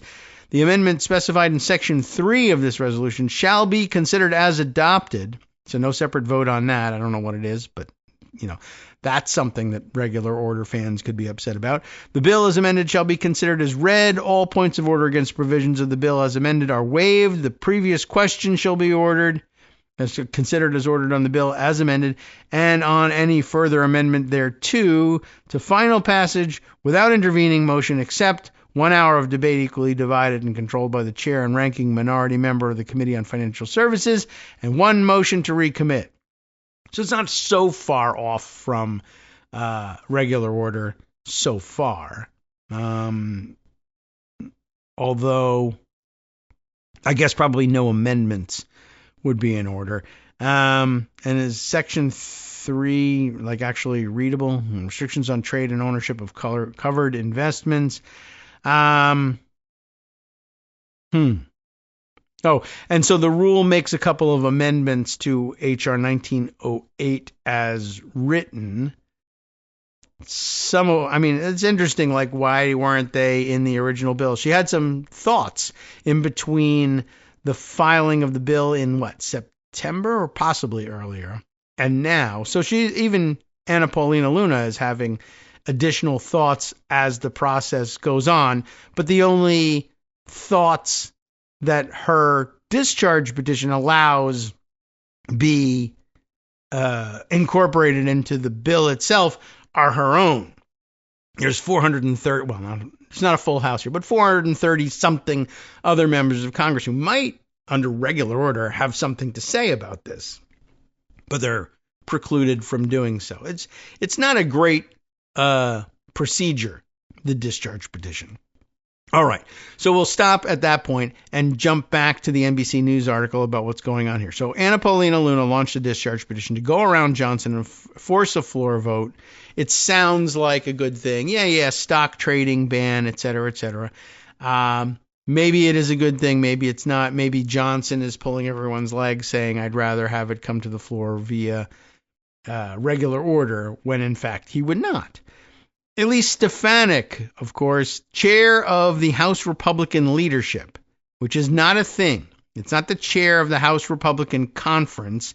That's the job she used to have that she gave up to try to become UN ambassador, but then quit trying to become UN ambassador, went back and said, now you've elected somebody else's House Republican Conference chair. I need to be back in leadership. All right, fine. You're House Republican leadership chair. Which, by the way, you're not. I mean, who chairs, to the extent that there is a chair for it, the House Republican leadership? Johnson does. So, whatever. They made up a title for her and gave her an office. So, Stefanik, chair of the House Republican leadership, not only signed on to Luna's petition, but also publicly unloaded on Johnson over an unrelated issue in the National Defense Bill, suggesting in a series of social media posts that Johnson lied about the matter. The spat has seemingly since been resolved, and there's a link to that, but the bad blood between the two has long been simmering. And if you're up to it, you should probably go and read about what the dispute was, because my recollection of Greg reading about it yesterday is that she demanded that this be added to the National Defense Authorization Act. And I recall, my memory is reading the provision that she wanted in there. I'm like, well, why would they? It has to do with intelligence, true, but why isn't that in the intelligence authorization bill? Why is it in the defense authorization bill? Maybe there's no separate intelligence authorization bill? I don't know. Anyway, it didn't really seem like it was super germane to national defense authorization, but, who cares? Anyway, asked about Stefanik's broadsides in the Capitol on Wednesday, Johnson shrugged off the complaint and said he's not worried about his standing at all. And maybe that's true, maybe it's not. But that is also part of the job. You just let members beat up on you when they need to. There's 220 or so people in this conference and lots of different opinions, he told reporters. Everybody's not delighted with every decision every day, but that's Congress. He's got a point there. Meanwhile, a number of high-profile Republican women are fleeing the House for other opportunities, weighing retirement or quitting Congress early, fueling some concern that GOP women's ranks could be depleted in the next Congress.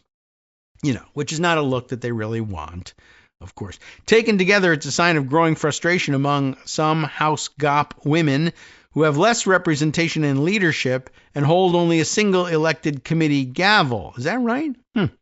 Two House Republican women who spoke to NBC News on condition of anonymity to discuss sensitive internal matters, more reasons, said that they feel they have been passed over for opportunities, that their priorities don't always get taken as seriously under Johnson's leadership, and that they believe that could be driving some of the exits and public fights with him. But remember, you joined the Tradwife party, so bad news for you. It's a sea change for the worse, and it's one of the many reasons that numerous House Republican women are running for higher office, one of the GOP women said, accusing Johnson of undercutting some Republican women. I'm concerned there will be less Republicans in Congress, period, next year, and certainly that means there will be less Republican women. The second woman said, we aren't taken seriously. You have women who are very accomplished, very successful, who have earned the merit, who aren't given the time of day. As she turned on the Fox News network that only employs blonde bombshell reporters. So, whatever. It's your culture. Sorry. I guess you didn't realize it when you were signing up. Or when you signed up, you were a blonde bombshell, and now you're considerably older, meaning over 18, and Republican men won't pay attention to you anymore. Okay. Right. So Representative Marjorie Taylor Greene / Murdery Trader Greene of Georgia, who blindsided Johnson with a recent resignation announcement, according to a GOP source familiar with the situation, has gone so far as to publicly accuse the current male GOP leaders of bias, telling the Washington Post in a recent interview she believes Republican women have been marginalized. Greene and Representative Nancy Mace, I've got a nickname for her now. We're going to call her Nancy Mace. That's the new nickname. It's not new. Greene and Mace who has also been a vocal critic of Johnson, are scheduled to meet next week to talk about their shared frustrations, according to a source familiar with the matter. And I guess that's when she'll ask her about, you think I should retire early too? Is that, why did you do that this January versus next? A spokesman for Johnson's political team said in a statement that he strongly supports the women in his conference and has been working hard to recruit even more women to the House, noting that several who are on the Speaker's joint fundraising committee have received an average of nearly $400,000 for their campaigns so far this year. So if you'd like to have that kind of money, do what I say and be on my little committee over here. Not only has Speaker Johnson elevated women in leadership, he's also helped recruit and support women running for office, the spokesman, by the way, said. This cycle, we have women running in 10 of the top districts we are watching. Our team is in touch with them and others across the country, just as we were in 2024, as Speaker Johnson works to recruit strong conservatives who can win, help us grow our majority, and help us deliver our agenda. The majority of chairmanships and I guess chairpersonships, it should be, and leadership positions are elected by the entire conference, but there are a few instances in which Johnson can make unilateral appointments or create new roles. He appointed Representative Virginia Fox of North Carolina, by the way, 83 years old, to lead the Rules Committee, making her the only female chair in the House. He also put 3 Republican women on the Intelligence Committee, including Stefanik, whom he also made the chair of the House Republican leadership after her UN ambassadorship nomination was pulled. Still, I'm glad they mentioned that. Still, there are 0 elected female committee chairs, and some Republicans privately blame Johnson for that. During a Gops steering committee meeting at the beginning of this year, Johnson spoke favorably of Representative Brian Mast of Florida, who was running for the Foreign Affairs Committee chairmanship against Ann Wagner of Missouri. Some in the room interpreted that as Johnson signaling his preference. I guess it was. But Johnson insisted he wasn't purposely trying to tip the scales. Mast won. And I think it would probably be an exaggeration to say, well, he was doing it because he wanted to make sure that only men were chairs of committees. That doesn't seem to be on his agenda, really. But maybe it is because Bible, and we don't know. Republicans have long struggled with elevating women. A Republican woman has never served higher than as the GOP conference chair. And by the way, who was the GOP conference chair who was a woman? They kicked her out of the party. It was Liz Cheney. Anyway, that position, which is the 4th ranking in the majority and the 3rd ranking in the minority, is held by Lisa McClain of Michigan. She's a woman. McClain nominated Johnson for the speakership. I guess that's how she got it. McClain said in a statement that it's an absurd suggestion to imply that Johnson hadn't done enough to promote GOP women. Look, I'm one. He promoted me. The end. As the House's highest ranking woman, the speaker has treated me with nothing less than respect. He values my opinion not as a woman, but as a trusted colleague, she told NBC News in a statement. Driving an unnecessary divide over gender is a Democrat tactic, and Republicans would be foolish to give in to this left-wing framing. Except it's coming from Republican women, so what can I tell you? Floor problems comes up next. In recent weeks, sensitive issues related to women have pitted Republican women against their own leadership. 4 of them, Mace Green and Thomas Massey and Lauren Boebert, were involved in that discharge petition to force a floor vote releasing the Jeffrey Epstein files, saying they want to help deliver justice for the women and the late financier sexually abused. But it was the 3 Republican women who faced the brunt of a pressure campaign from both the White House and Johnson to drop off the petition.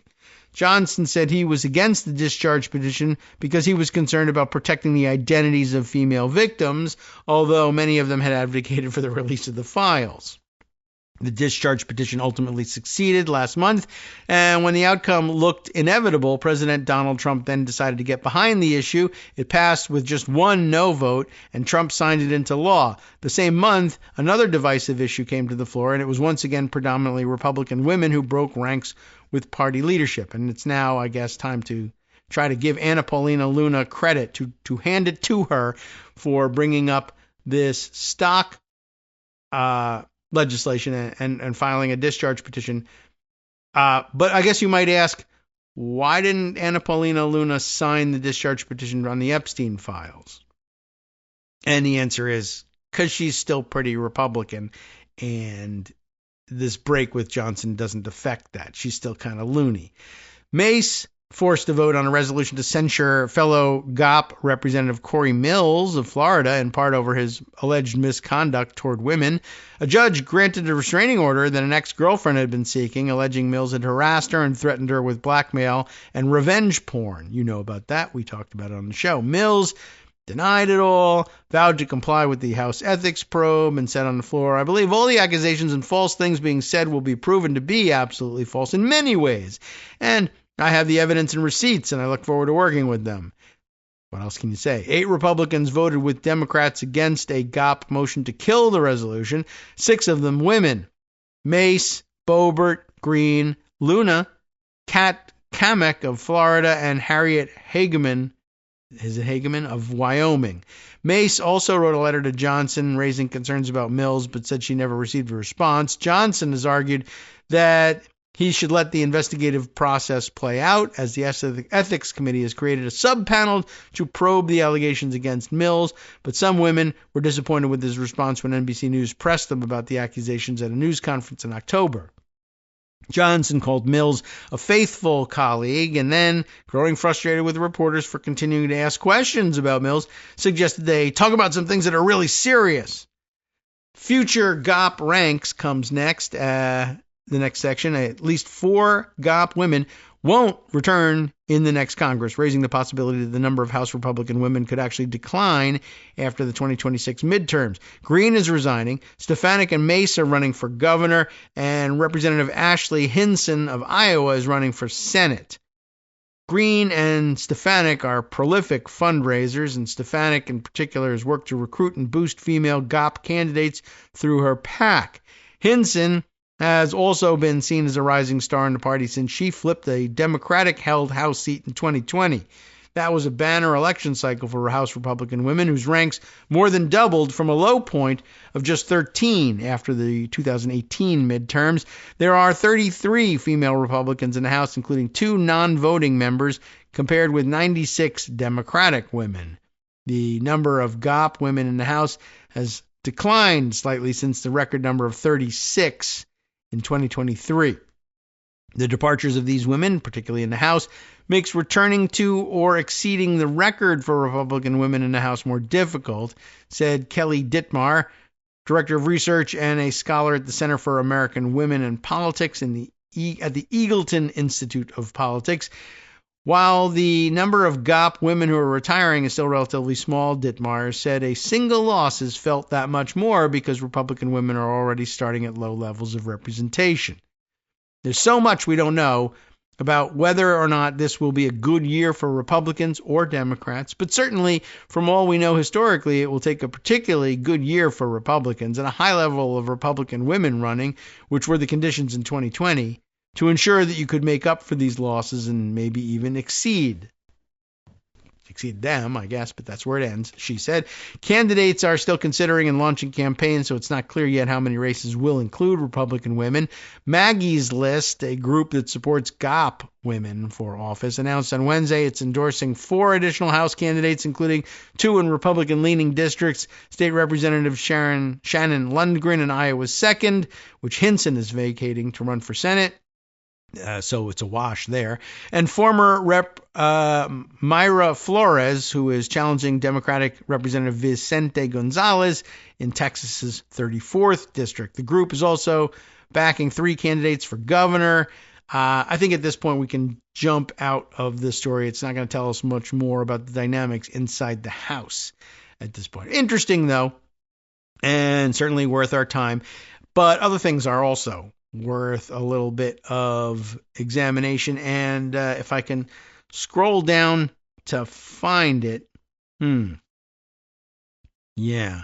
Well, a number of interesting things here. But what I was hoping to get to, Greg had suggested as well another angle on the possibility of a health care deal on premiums. But basically, both the article that I have and I think the one that he sent along say that it's just not looking like there's any real progress here. The Lisa Desjardins post on Twitter about it, says leaders are making little progress, but roughly 20 House members, Republicans and Democrats, are now releasing a compromise plan, as he said, to extend for 1 year to start with and limit by income ACA subsidies. So interesting. Look at this. Representatives Scholten, a Democrat, and De La Cruz, a Republican, told me they would like to avoid a discharge petition, but that is on the table because now they work, which is kind of funny.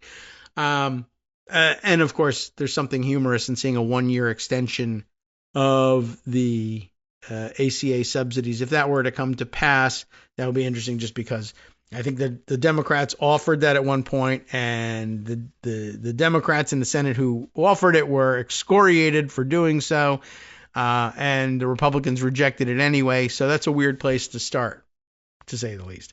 But this one has perhaps more than 1 year could be in the offing here. And then I had another NBC piece here that says, hopes fade in Congress for a health care deal before premiums soar in January. They're gonna make us see the numbers before anybody actually moves. There was there's a couple of other things here, but thankfully we still have Friday to bring you some of the longer reads. But I guess one more story that I really feel like I have to cram in there is the pardons that keep falling out of Trump's head. I guess whenever he watches the news or people call him on the telephone, he starts pardoning people. The news from yesterday was that he pardoned Henry Cuellar, who is, of course, a Democrat. He does do this from time to time. And it seems to be part of a pattern. He loves pardoning people who are convicted of crimes that essentially he's worried that he'll be one day charged with. And I don't know how he really thinks this is going to play out. Like, those people got pardoned, so I should get pardoned too, but you're the guy doing the pardoning, so I don't know what to tell you. Like, why do you even bother? But okay, Trump says he's pardoning Representative Henry Cuellar, a Texas Democrat facing bribery charges. Melissa Quinn reports for CBS News just yesterday, and I don't know whether this thing has manifested in an actual paperwork, result or not, but that's a big problem for Trump. Sometimes those things don't show up where they're supposed to, but I think he'll do this one. Maybe he already has. President Trump announced Wednesday that he's pardoning Texas Democratic Representative Henry Cuellar, who was indicted last year, hasn't been tried, hasn't been convicted, nothing, no trial, just pardoning him ahead of time, preemptively. Indicted last year on more than a dozen federal charges related to bribery allegations. By the way, also, there were a couple other pardons that came down at the last minute, too, and I'm not familiar with all of them, but he's now beginning, it's a year into his administration, he's now beginning to pardon people that his own DOJ, like his own second-term DOJ, brought charges against. So that's got to be great for morale there in the Justice Department, if there was any left. Anyway, Mr. Trump announced pardons for Cuellar and his wife, Imelda. That's always a name that helps when you're a defendant. Imelda on Truth Social, claiming their prosecution was the result of weaponization by the Justice Department under former President Joe Biden, who was, of course, weaponizing the Justice Department to indict Democrats. Of course, that's exactly what was going on. Henry, I don't know you, but you can sleep well tonight. Your nightmare is finally over, the president wrote, alleging that Cuellar's opposition to Biden's immigration policies was the reason he was indicted.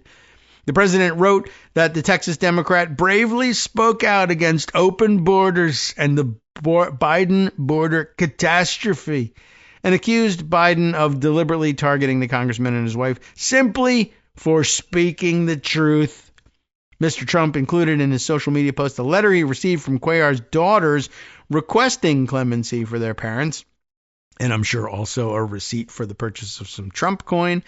The two women, Christina and Catherine Cuellar, wrote in their letter dated November 12th that they believe the congressman's independence and honesty may have contributed to how this case began.